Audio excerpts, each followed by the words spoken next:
Лекарите револтирани од одлуката на владата за целосно укинување на полицискиот час. Прашуваат зошто мерките за заштита од коронавирусот се олеснуваат кога бројот на нови случаи не се намалува. Прв на владината одлука реагираше лекарот по општа медицина Ненад Лазаров, кој цели 3 месеци активно беше вклучен во борбата да ги заштити здравствените работници во првите борбени линии, снабдувајќи ги со потребната заштитна опрема. Комисија за заразни болести, по ваква предлог мерка ако имате професионална етика, дајте си оставка и одете дома, тоест на работните места. Во спротивно ќе ве сметам за партиски послушници. Ненадејната одлука на владата за олеснување на мерките за движење отвора друга дилема. Дали зад наводното враќање во нормала кое го форсира власта?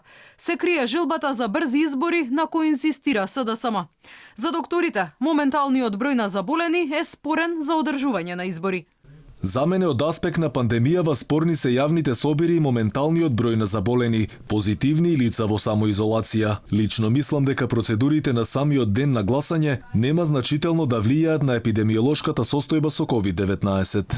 И за професорот по микробиологија Никола Пановски, укинувањето на полицискиот час е признавање на пораз, а олеснувањето на мерките во овој период, вели, не било оправдано од медицински аспект. Вели, во услови на олабавени мерки бројот на заболени нема да се намалува, а за следните 3 месеци предвидува вкупниот број на ковид позитивни да се дуплира. Пановски им забележа на колегите од Комисијата за заразни болести зошто препорачале одржување на митинзи, па дури и можност за партиските активисти да ги посетуваат граѓаните пред нивните домови. Кога вели, групирањето и движењето во затворен простор е најлесен начин за трансмисија на болеста. За Пановски изборите ќе треба да се организираат или на отворено, или во големи простории, каде ќе има простор за сите членови на комисиите и за наблюдувачите.